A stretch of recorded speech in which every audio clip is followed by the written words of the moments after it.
Today's part of our Business Spotlight program, I'm with Paul Dunne. He's the founder of Phlow Academy, and they're based in Mayo. Over to you, Paul. What is it you do, and for how long have you been doing it? Thanks for having me, Kevin. Yeah, so I'm the founder of Phlow Academy. It's a personalized mastery-based learning platform for secondary level students.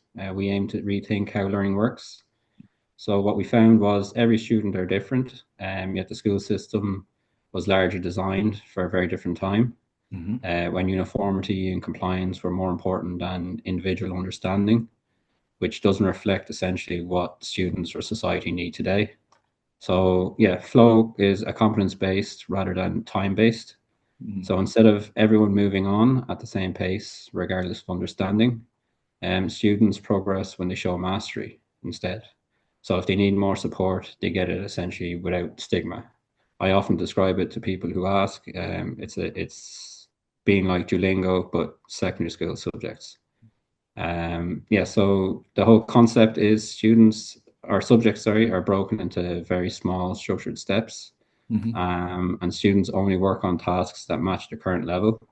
That keeps them in what's known essentially as the flow state, or being in the zone, as it's also known as, Okay. which helps build confidence, it reduces anxiety, and ensures students genuinely understand what they're doing rather than memorizing procedures or exams. The idea of Flow is where essentially the name Flow Academy then comes from as well. So I've been developing Flow on and off since around 2020 as a side project alongside the day job. And I formally registered it as a business last September. The idea itself goes back much further to my own time in school, where it Yeah. was clear to me that essentially the school system wasn't preparing students well for the real world, in my opinion. I then studied in university at NCAD, the Art and Design College in Dublin, and they take essentially a very different approach to student admissions through portfolios and interviews Hmm. rather than a points-based system. And that only reinforced my belief that alternative models can work in society. During COVID, when school education moved online, I was struck essentially by how little innovation there actually was, and in many cases, the classroom was just simply digitized. This had made me then start researching, Jesus, what better approaches could look like out there. So I focused heavily on the design and user experience as key differentiators, Hmm. because I believe my background in design, engineering, and development would help towards that. More recently, though, the focus have been then on evidence and validation. In my opinion, like edtech companies shouldn't just look good; they need to work as well. So, like the motto of Flow is the motto of Flow Academy is to let learning flow. So everything builds off of that. Hmm. So the current platform is a mobile app only, but the plans are for it to be multimodal.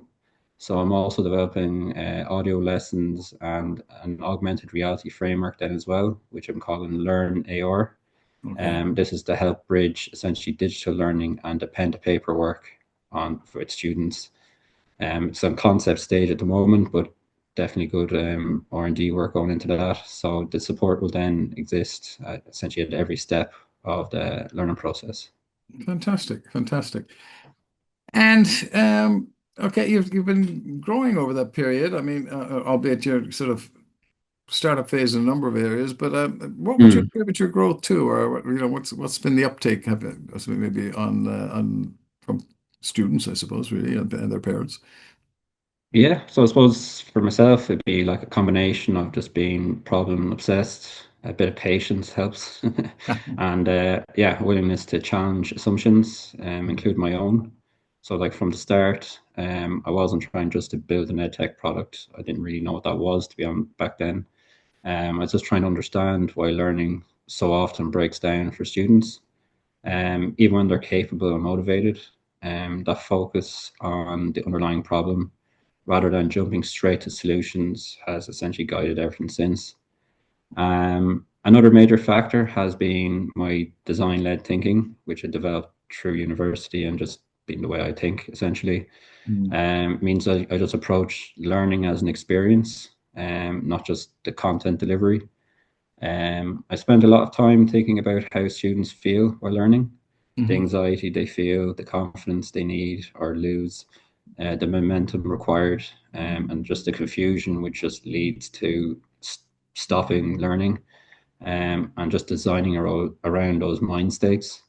That emphasis on user experience has been the real differentiator and has shaped how other people respond to Flow, which is great to see. Yeah, so I still feel so early on in the journey. So when you say growth, by far more growth is going to be in the future. And just, yeah, with my vision of how Flow can change learning, where I am now is only essentially the beginning of where I see change happening in the next couple of years. And yeah, also came from me deliberately seeking out challenges rather than validation. Hmm. So instead of just building in isolation, like I was saying, solar founder, I've Hmm. also invested a good bit of time in conversations with educators, researchers, and innovation partners who are willing to question my approach. And by attending and speaking at conferences, engaging in research discussions, and yeah, entering different awards, they haven't just been about promotion alone. It's been about pressure testing my ideas, getting informed feedback by experts in the field, and essentially just people from outside my bubble, which is important Right. to get. Fantastic. Good stuff. Well, you're probably not a million miles away from square one at the moment, but if you were starting out again, Yeah, um, what would you do differently? yeah, like you're saying, not that far away from starting off. So yes, I suppose I can say there's not much I would change. Hmm. Like I yeah, just been doing it on and off for last few years. Suppose if I took the jump earlier, instead of just being those on and off, I may have progressed quicker to where I am now. But I believe, yeah, I believe the idea was strong enough back then to also succeed. But I don't believe essentially I was. I Hmm. probably didn't have like the mental grit and experience leading projects at the time. That is something definitely I developed very well in the day job I have now.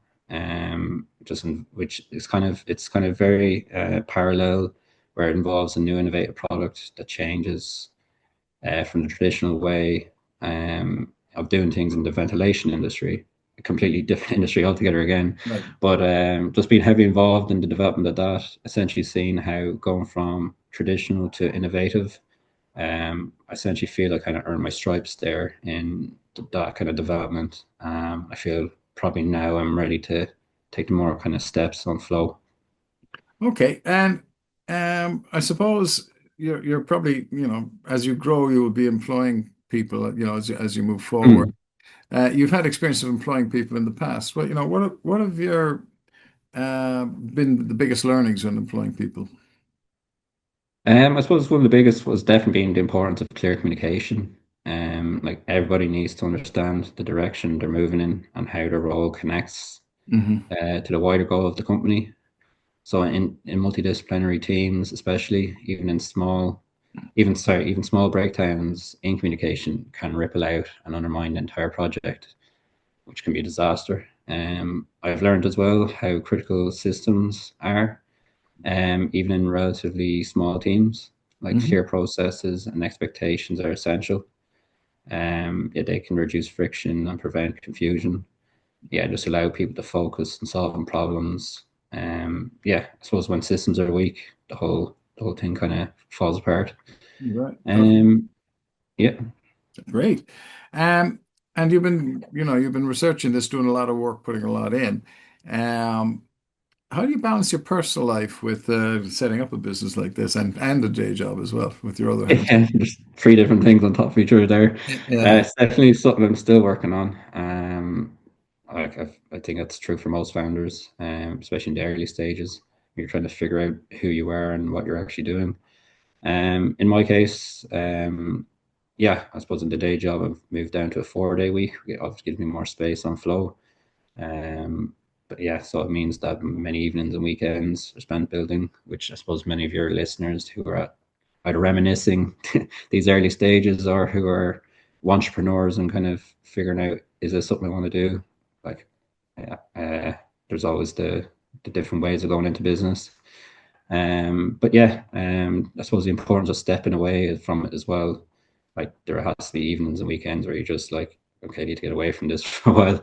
And yeah, just spend time like yeah, it's good to spend time with my partner. And I suppose friendships have probably taken a bit of a hit over time. Something I'd like to fix probably this year. Just yeah, spending more time with them. It's a good way to switch off. But I like to go to the gym most evenings, which is handy.